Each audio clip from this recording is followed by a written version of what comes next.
সম্মানিত উপস্থিতি, আমি এখন আপনাদের সামনে জানাজার গুরুত্ব সম্পর্কে আলোচনা পেশ করব ইনশাআল্লাহ। আল্লাহ তাআলা আমাকে জানাজার গুরুত্ব সম্পর্কে আলোচনা করার এবং আপনাদেরকে শ্রবণ করার তৌফিক দান করুক। জোরে পড়েন না আল্লাহুম্মা আমিন। আমার প্রিয় ভাইয়েরা, কোনো মানুষ মারা গেলে এলাকাবাসীর কিছু দায়িত্ব আছে। এক নম্বরে মৃত ব্যক্তির গোসল দেওয়া, গোসল করানো, শেষ গোসল করানো। দ্বিতীয় নম্বর দায়িত্ব হচ্ছে জানাজার নামাজ আদায় করা। তৃতীয় নম্বর দায়িত্ব হচ্ছে তাকে সম্মানের সাথে কবরে শায়িত করা। চতুর্থ নম্বর দায়িত্ব হচ্ছে তার জন্য আল্লাহর কাছে দোয়া করা। পড়েন সুবহানাল্লাহ। জানাজা সম্পর্কে একটি হাদিস শরীফ শুনুন। এই হাদিস শরীফটি বুখারী এবং মুসলিম শরীফের মধ্যে রয়েছে। عن أبي هريرة رضي الله عنه قال, হযরত আবু হুরায়রা রাদিয়াল্লাহু আনহু হতে বর্ণিত, তিনি বলেন, قال رسول الله صلى الله عليه وسلم, রাসূল করিম সাল্লাল্লাহু আলাইহি ওয়াসাল্লাম ইরশাদ করেছেন, ইসরাউ বিল জানাজাতি ফাইন তাকু সালিহাতান ফাখায়রুন তুকদ্দিমুনাহা ইলাইহি। নবীজি বলছেন, তোমরা জানাজা এবং দাফনের ব্যাপারে তাড়াতাড়ি করো। যদি সে নেককার হয় তাহলে ভালো, তোমরা তাড়াতাড়ি করে তাকে দাফন করে দাও, তাকে ভালো দিকে এগিয়ে দাও। পড়েন সুবহানাল্লাহ। এরপর নবীজি বলছেন, وَإِن تَكُ سِوَى ذَلِكَ فَشَرٌّ تَضَعُونَهُ عَنْ رِقَابِكُمْ। আর যদি মৃত ব্যক্তি ভালো না হয়ে তার বিপরীত হয়, মৃত ব্যক্তি যদি খারাপ হয়, বদকার হয়, তোমরা তাকে দ্রুত কবরে শায়িত করে দাও। বলা হচ্ছে তোমরা তোমাদের ঘাট থেকে তাকে নামিয়ে দাও। এই হাদিসের মূল কথা হচ্ছে, মৃত ব্যক্তি নেককার হোক অথবা বদকার হোক, নবীজি বলছেন কোনো মানুষ মারা গেলে তোমরা দ্রুত তার জানাজা পড়ো এবং তার দাফন করে দাও। সুবহানাল্লাহ পড়েন। এখন নবীজি বলছেন কোনো ব্যক্তি মারা গেলে দ্রুত তোমরা জানাজা পড়ো, দাফন করো। কিন্তু এখন আমাদের সমাজের মধ্যে তার উল্টোটা হচ্ছে। কেউ মারা গেলে কয়, হুজুর 2 ঘন্টা পরে জানাজা হবে, মেয়ের জামাই আসবে, নাতিন জামাই আসবে, অমুকে আসবে, তমুকে আসবে, একটু দেরি করেন। না, এটা উচিত নয়। আল্লাহর হাবিব সাল্লাল্লাহু আলাইহি ওয়াসাল্লাম বলেছেন, নবীর আদেশ হচ্ছে যে যদি কেউ মারা যায় তোমরা মৃত ব্যক্তিকে খুব দ্রুত জানাজা দিয়ে দাফন করে দাও। পড়েন সুবহানাল্লাহ। আমার প্রিয় ভাইয়েরা, জানাজার নামাজ আদায় করার কেমন ফজিলত শুনুন। এই হাদিস শরীফটি বুখারী এবং মুসলিম শরীফের মধ্যে রয়েছে। জানাজার নামাজের কেমন গুরুত্ব শুনেন, কেমন ফজিলত শুনেন।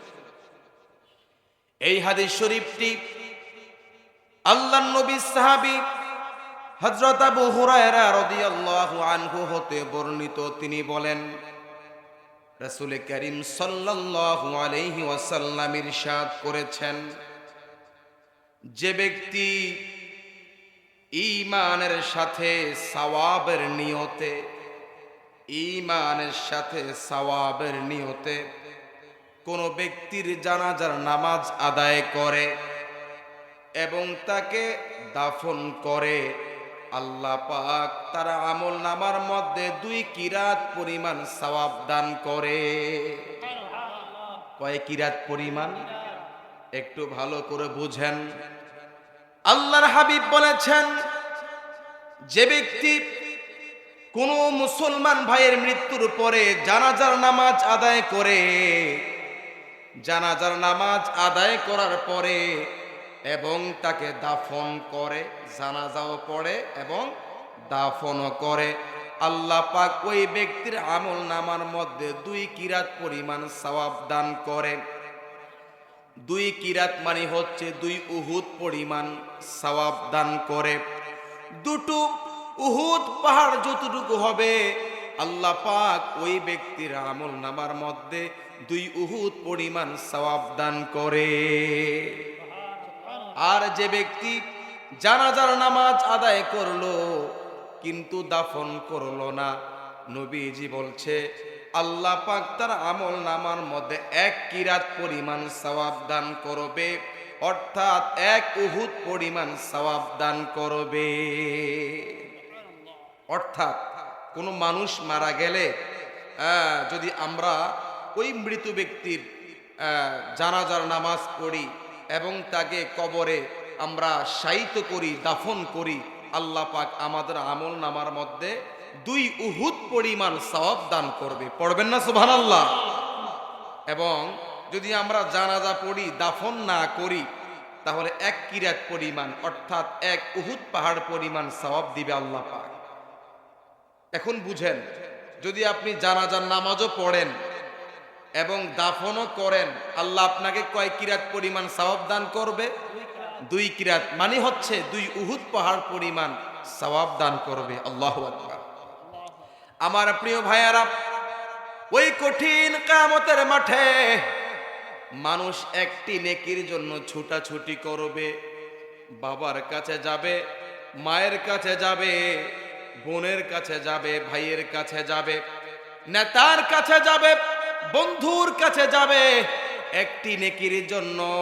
কিন্তু নবীজি বলছে, উম্মত রে, যদি তুমি জানাজার নামাজ আদায় করো এবং মৃত ব্যক্তিকে দাফন করো, আল্লাহ পাক তোমাকে সামান্য নেকি দান করবে না, বরং উহুদ পাহাড় পরিমাণ 2 উহুদ পাহাড় পরিমাণ সওয়াব দান করবে।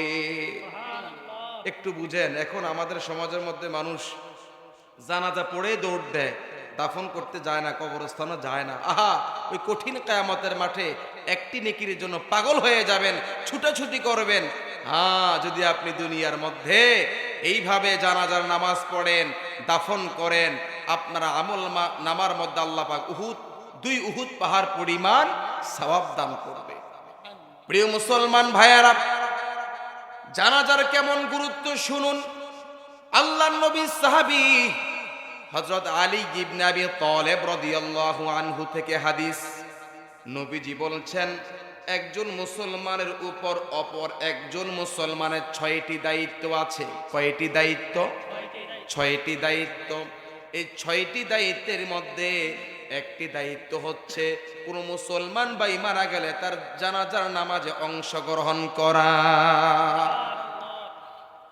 জানাজার এত গুরুত্ব। প্রিয় মুসলমান ভাইয়েরা, শুধু এখানে শেষ নয়, নবী আমার বলছেন, যারা জানাজার নামাজ আদায় করবে, যার জানাজার নামাজ পড়বে, ওই মৃত ব্যক্তি যদি নেককার হয়, ওই নেককার বান্দার উসিলায় আল্লাহ পাক জানাজা পড়নেওয়ালা ব্যক্তির গুনাহগুলো ক্ষমা করে দিবে। জানাজা পড়ার দরকার আছে না নাই? কোনো মুসলমান মারা গেলে এলাকাবাসীর উপর কয়েকটি দায়িত্ব। এর মধ্যে 1 নম্বর দায়িত্ব হচ্ছে মৃত ব্যক্তিকে গোসল দেওয়া। কি দেওয়া? গোসল দেওয়া। 2 নম্বর দায়িত্ব তার জানাজার নামাজ আদায় করা। 3 নম্বর দায়িত্ব তাকে কবরে দাফন করা, কবরে শায়িত করা। 4 নম্বর দায়িত্ব হচ্ছে তার জন্য দোয়া করা। এখন তো দোয়া নাই। মা বাবা মারা গেলে সন্তান মা বাবার জন্য এখন খুব কম দোয়া করে। কথা বলেন ঠিক কি না?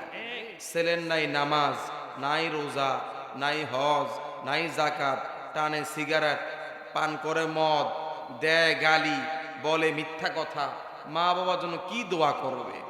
অথচ নবী আমার বলছেন, খুব খেয়াল করে শুনুন, নবী আমার বলছেন, পিতা মাতা মারা যাওয়ার পরে যদি কোনো নেককার সন্তান পিতা মাতার কবরের পাশে দাঁড়িয়ে চোখের পানি ছেড়ে দোয়া করে, রব্বির হামহুমা কামা রব্বায়ানি সগীরা ওয়া কুর রব্বির হামহুমা কামা রব্বায়ানি সগীরা।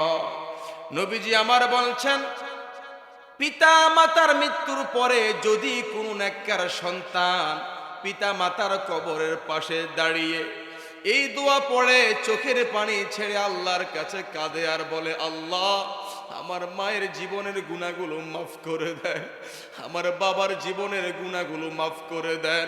নবী আমার বলছে, সন্তানের চোখের পানির কারণে, দোয়ার কারণে আল্লাহ পাক মৃত মা বাবার গুনাহগুলো মাফ করে দিয়ে মা বাবার কবরটিকে জান্নাতের বাগান বানিয়ে দেয়। এখন তো মা বাবার জন্য দোয়া নাই, হায় আফসোস। ওই একটা ঘটনা পড়লাম কিতাবের মধ্যে, এক ব্যক্তি জান্নাতের মধ্যে হাসে, জাহান্নামের মধ্যে হাসে।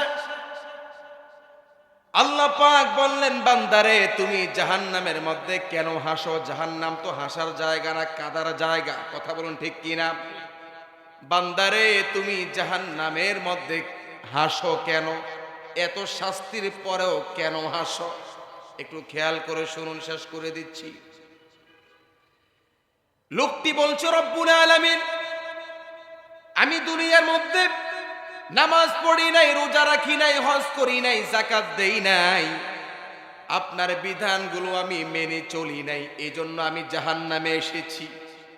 কিন্তু আমি দুনিয়ার দিকে তাকিয়ে দেখছি আমার সন্তানরা 5 ওয়াক্ত নামাজ আদায় করছে, আমার সন্তানরা রমজান মাসে রোজা রাখছে, আমার সন্তানরা আমার কবরের পাশে এসে চোখের পানি ছেড়ে দোয়া করছে। তাদের এই ভালো কর্মগুলো দেখে আমি হাসতেছি। আল্লাহু আকবার।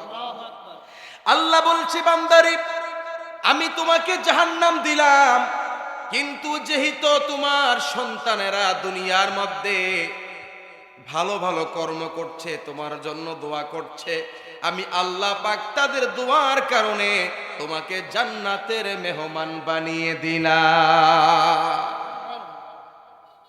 মা বাবার জন্য দোয়া করলে আল্লাহ পাক মা বাবার কবর আযাব মাফ করে দেয়। বলছিলাম যে এই কথা, যদি কেউ মারা যায় তার জানাজার নামাজ পড়া এবং তাকে কবরে দাফন করা কত উত্তম কাজ, সওয়াবের কাজ। কেমন সওয়াবের কাজ বললাম না? শুনছেন তো? যে ব্যক্তি জানাজার নামাজ পড়বে এবং দাফন করবে, আল্লাহ পাক তার আমল নামার মধ্যে 2 উহুদ পরিমাণ সওয়াব দান করবে। পড়েন সুবহানাল্লাহ। আর যে ব্যক্তি শুধু জানাজার নামাজ পড়বে, দাফন করবে না, আল্লাহ পাক তাকে একেবারে খালি ফিরাবে না, আল্লাহ পাক তার আমল নামার মধ্যে 1 উহুদ পাহাড় পরিমাণ সওয়াব দান করবে। প্রিয় ভাইরা আমার, আরেকটি হাদিস শরীফ শুনুন।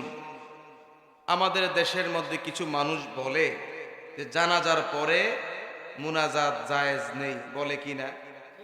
বলে যে জানাজার পরে কোনো দোয়া নেই, এরকম আজব অযৌক্তিক কথা অনেকেই বলে।